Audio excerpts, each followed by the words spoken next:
Maliban sa Miami Heat, Cleveland Cavaliers at Golden State Warriors, sumali na rin ang 76ers sa usaping pagkuha dito kay LeBron James mga idol sa free agency. Pero sa lahat ng NBA teams, merong dalawa na ayaw puntahan ni LeBron James. Ito ang mga pangunahing balita ngayong araw mga idol sa NBA. Mukhang may malaking babaguhin ng NBA mga idol pagdating sa free throw dahil susubukan nila mga idol ang one free throw rule sa NBA Summer Leagues para daw mas mapadali ang game flow. Mas bibilis ang takbo ng laban at mukhang mas madaling mapagod ang mga players kung maipatupad man sa NBA to. Ginagawa na sa G League to mga idol since 2019 to 2020 NBA season at balak na ring dalhin sa NBA ang rule na to. Pero paano maaapektuhan niya ng mga katulad ni SGA na tinatawag na free throw merchant? So basically mga idol, kung may nai-award na free throw, magiging one free throw attempt na lamang instead of 2 free throws or 3 free throws pag na-foul beyond the arc. Pero ang isang free throw na yan ay katumbas na ng 2 points. So kung naipasok mo ang isang free throw, 2 points na agad or 3 points naman pag 3 free throws ang nai-award. Good luck na lang sa mga katulad ni Mitchell Robinson na may mababang free throw percentage dahil possible na babagsak pa ang kanilang free throw percentage pag naipatupad na sa liga to. At mukhang mapapadalas ang pag-hack sa mga players pag ganyan na ang rules. Sa mga high free throw percentage shooters, hindi makakaapekto sa kanila mga idol. Parang wala ding effect kay SGA if ever mangyari to. At hindi rin ito mapipigilan ng foul baiting sa liga. Marami ang nag-disagree ng mga fans at sinasabing mas magiging boring lamang ang NBA pag ganito na ang nangyari. Dagdag pa sa rules mga idol, pag last 2 minutes na ng fourth quarter at during overtime, ibabalik naman sa dati ang free throw rules kung saan pag 2 free throws ang nai-award ay 2 free throws attempt din. So may excitement pa rin pagdating ng crunch time. So sa mga katulad ni Rudy Gobert at ni Mitchell Robinson dyan, kailangan na nilang mag-practice pa ng free throws.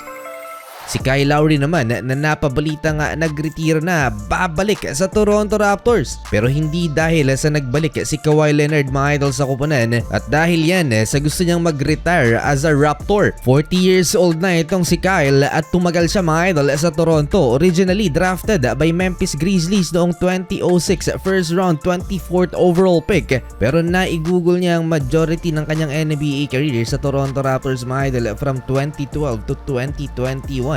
Kung saan kasama niya si Kawhi Leonard na nagkampiyon noong 2019 at ang kanyang 6-time NBA All-Star accolades ay nangyari noong nasa Toronto Raptors siya. So it makes sense na sa team na to siya magretiro. Pero eto yung catch mga idol, hindi maglalaro for next season si Kyle Lowry para sa Toronto Raptors dahil next week ay nakatakda siyang pumirma ng 1-day contract para masabi lamang na nagretiro siya as a Toronto Raptor. At ayon na rin sa report mga idol, next season ay ire-retiro ng Toronto Raptors ang number 7 jersey ni Kyle Lowry. Hawak din ng legend na to ang most assists in Raptors history.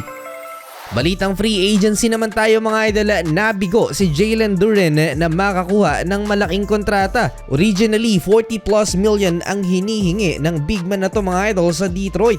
Pero teka, sabi ng Detroit Pistons, mukhang hindi mo deserve yan at bibigyan ka namin ng kontrata na tama lamang sa talent mo. Gusto ng Detroit Pistons na ibalik si Jalen Duren pero sa mas mababang halaga. Ayaw ng Pistons na lumagpas sila ng $35 million na pasahod kada taon dito kay Jalen Duren. Nagkalat ba naman noong NBA playoffs sino ang gaganahang bigyan ng malaki-laking kontrata yan? Isa pa, may nakuha ng big man ng Los Angeles Lakers si Walker Kessler at mukhang hindi na rin siya ipupursue pa ng purple and gold. At si Walker Kessler din ang preferred ni Luka. Anong nangyari naman sa 2021 NBA Slam Dunk Contest champion na si Fernie Simons? Pinagpasa-pasahan na at ngayon mapupunta siya sa Philadelphia 76ers at nag-agree ng 2-year $12.3 million deal. Good pick up for the 76ers at nadagdagan ng weapon offensively ang Philly. At ang kapitbahay naman ng Sixers na New York Knicks mga idol matapos bitawan si Mitchell Robinson at hindi bigyan ng sapat na kontrata para sana magstay sa New York York Knicks, pinirperso nila mga idol etong si Yves Missi mula sa New Orleans Pelicans. Walang backup center ngayon ng New York Knicks. Ang problema nila ay nereject ng Pelicans mga idol ang request nilang trade dito sa big man ng New Orleans. Balitang Golden State Warriors mga idol, hindi na babalik next season si Pat Spencer dahil nakuha na siya ng Phoenix Suns. Two-way NBA contract ang ibinigay sa kanya ng Phoenix. Meron namang good news and bad news kay Draymond Green ang pag-decline niya mga idol ng kanyang player option sa Warriors. Sigurado na nga nasa Golden State pa si Draymond next season at yan ang good news. At eto naman ang bad news dahil naniniwala si Draymond Green na pag nag-take siya ng pay cut, mas malaki ang chance na makuha ng Golden State. Eto nga si LeBron James sa free agency. Pero nawawala na ng pag-asa ang front court ng Golden State dahil mukhang hindi raw sila number 1 sa listahan ni LeBron. So bumagsak ang chance mga idol na magsasama si LBJ at si Stephen Curry next season. 30% na lamang. At sinabi rin ni LeBron na hindi niya mamadaliin ng pagpili ng kanyang susunod na team. At open si LeBron James na mag-take ng veteran minimum deal para mapunta sa top contender team. Sobrang baba ng minimum deal na yan mga idol dahil nagkakahalaga lamang ng $3.87 million. Compare last season na sumahod siya ng $52.6 million. Kinumpirma din mismo mga idol ng agent ni LeBron James na si Rich Paul na hindi maglalaro sa LBJ next season for $1.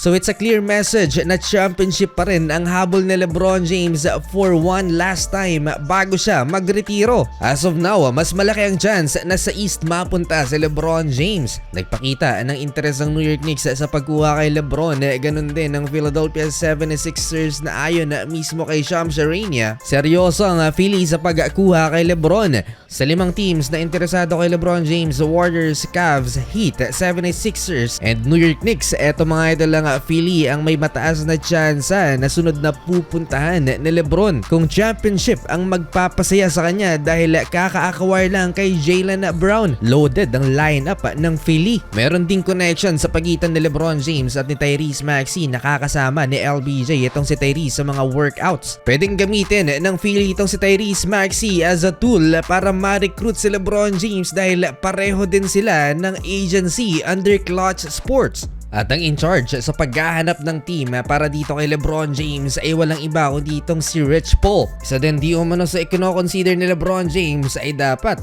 may golf course, indoor and outdoor, sabi ni LeBron. As long as they're indoor and outdoor golf, Max, I think he'll be fine. In total, 12 to 14 teams na nag-reach out dito mga idol sa agent ni LeBron James. At sa lahat ng 30 teams sa NBA, merong 2 pupunan na ayaw puntahan ni LeBron James or hate niyang paglaruan. At ito, yung Milwaukee Bucks at Memphis. 41 years old. It's 2 cities I do not like playing in right now. And that's Milwaukee and that's Memphis.